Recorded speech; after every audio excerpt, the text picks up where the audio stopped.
So, good day everyone, good day sir, my name is Shelter B. Baglera from BDPL GFD2B. So, my topic is all about types of false information. False information, meaning the information that is inaccurate, incorrect, or untruth. It can be presented deliberately to misleading or unintentionally due to misunderstanding or error. So there are the different types of false information, and I will give you as some example because my co-presenter will discuss the other types of false information. First is misinformation.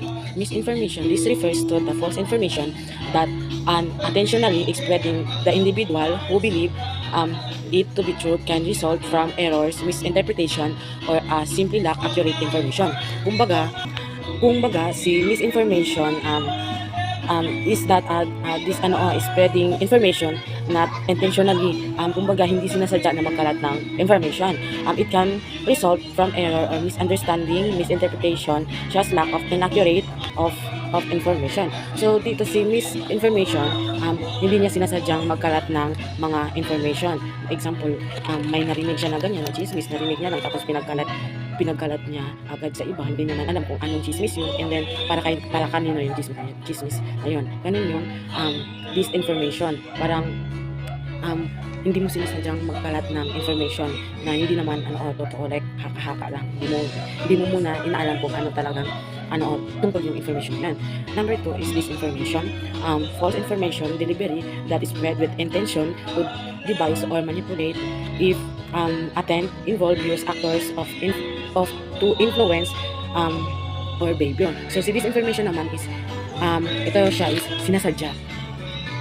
Si disinformation naman is sinasadya mong magkalat ng chismis. Example nito is may tawag nito, inimbita ka ng kaibigan mo ng birthday party, and then sinabi ng kaibigan mo na mag-start yung birthday party is 10 a.m.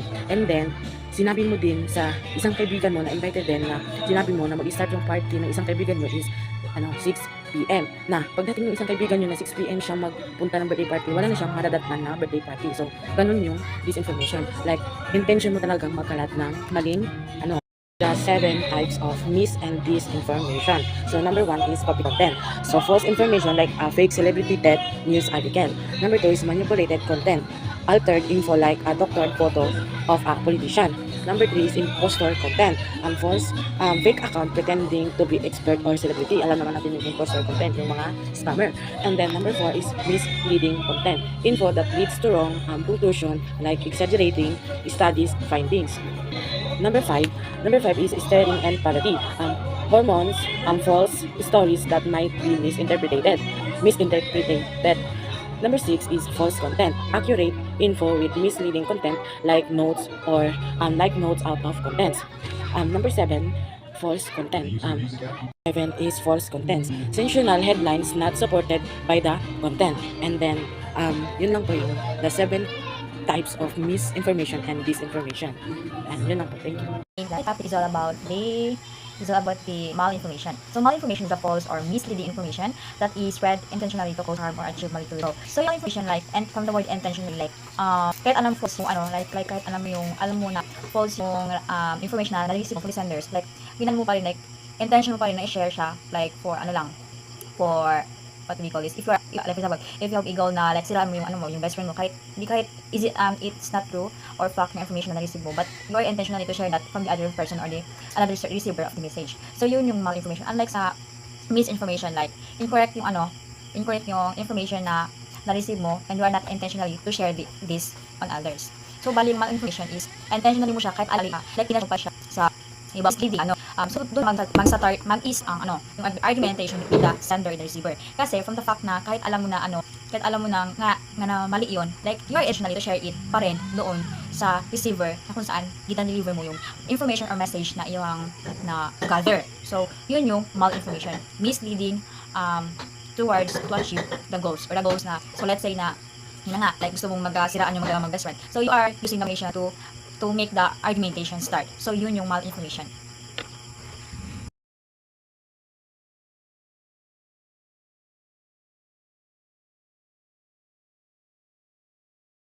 Hello, good afternoon everyone. My name is Nari Mansul from BTV GFT2B.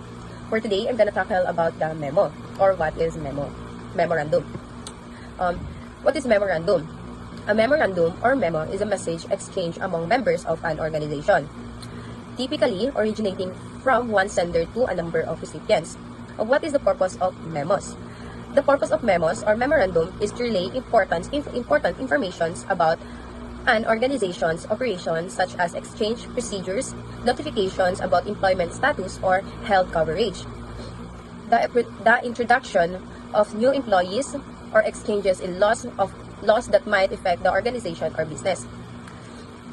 Memos can be used to quickly communicate with a wide audience, something brief but important, such as procedural changes, price increases, policies additions, meeting schedules, reminders for team, or summaries of agreements term. What are the part of memorandums? Memorandums have five parts, but this part of memorandum may vary according to the complexity of the message. Most memo have these sections. First, the header. Second, the introduction. Third, the body. And the third and fourth is the conclusion. And the last is the necessary attachments. First, the header. The header gives basic information about the recipients, sender, subject, and date. Next, the introduction. The introduction explains the context, since memos are straightforward and direct. The introduction informs the recipients about the purpose of the memo. Next is the body. The body explains and elaborates on the purpose of the memo by giving details and clarifications. Next, the conclusion. The conclusion wraps up the memos with a call to action or final reminders, or the rationale. Last, the necessary attachments. The necessary attachment accompany the memos, particularly documents that support, clarify, or require action on the part of the recipients, such as a signature. And yun lang, part of the memo. Good day everyone. So today we're gonna tackle about the minute of the meeting. So it refers to a written record of what happened during a meeting, including key discussions, decision made, and action agreed upon. So it serves as a formal documentation of the meeting's proceeding and are often used to keep stakeholders informed and to ensure accountability. Meeting minutes are a written record of a meeting's proceedings. They document key decisions, discussions, and action items. Think of them as a summary of what happened, who said what, and what the group decided to do next. They are essentials for keeping track of progress, assigning responsibilities, and ensuring everyone is on the same page. And the purpose of minutes of the meeting is to accountability, information for absentees, and historical record. It includes to help ensure that decisions are followed through. They are provided a way for those who couldn't attend to catch up, and they serve as a reference point for future meeting and decisions. So that's all po. Thanks for listening to my report. Good day everyone. I am Mads Sali and I am going to tackle about the letter of resignation. So the letter of resignation is a formal document an employee writes to inform their employer that they are leaving their job. It includes resignation date and sometimes the reason for leaving. So yung letter of resignation is ito na yung gagawa tayo ng letter para magpaalam kung saan tayo nagtatrabaho. And nilalagay natin doon yung mga dates and reason kung bakit tayo aalis. And the purpose nito is to formally notify the employer of the decision to leave and to maintain professionalism and live on good terms.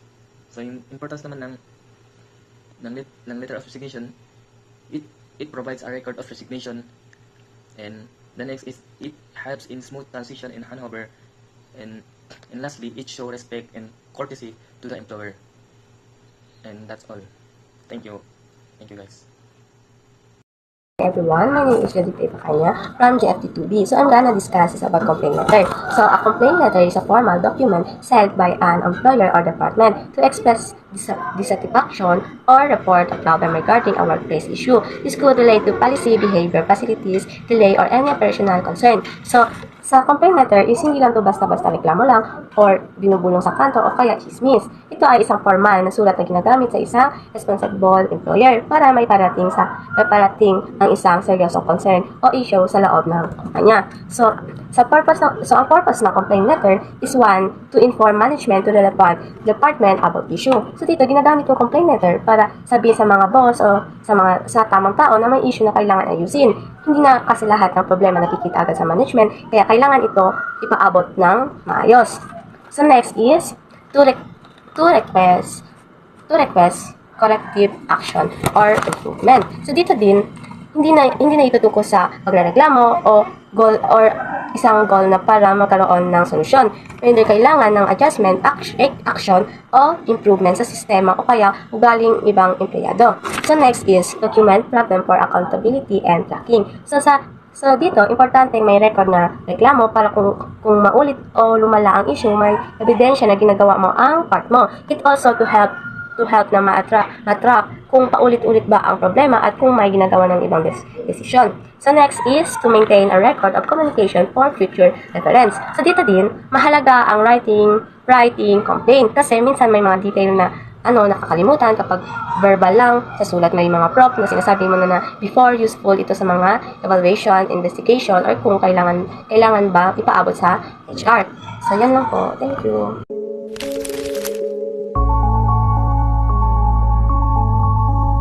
Good day, each and everyone. I am Shermaine Arcid. I'm the last presenter in Group 7. So today we're going to discuss termination letter. So let's discuss the termination letter. What is termination letter? A termination letter or letter of employment termination is an official document designed to notify employees that their employer plans to discharge them from their duties. So, an employee termination letter is used in situations where employer must inform to employee that their services in workplace are no longer required, regardless of the nature between the terminating party and the employee. This is the best to provide information wording. So, the main purpose of termination letter is to document that the employer gave the employee fair notice of dismissal to inform the employee of their last day at work.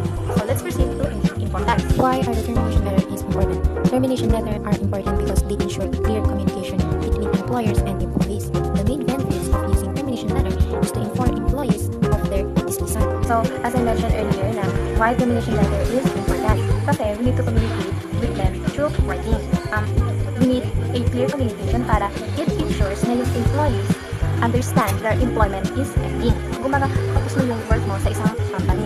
And why? Para ma-avoid yung confusion or miscommunication. So, let's proceed to examples or steps to write the termination letter.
Let's proceed to what to avoid in termination letter.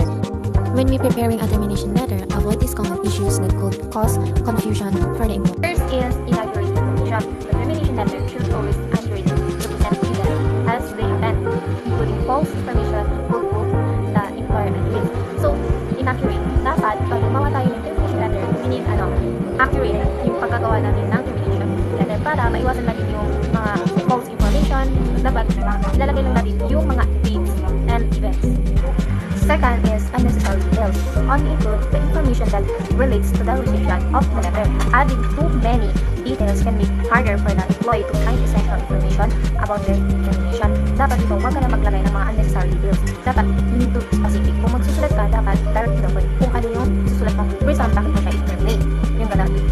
Last is casual language. A termination letter is professional document. It is important to maintain a professional tone throughout the letter. Of course, kahit gumagawa pa rin tayo ng letter, dapat andun yung pagiging professional natin. Guys, yung tone natin is may respect. Para hindi nila ma-misunderstood kung ano yung tone natin doon. Dapat, dapat professional ka and may respect ka sa employee ka. That's all for our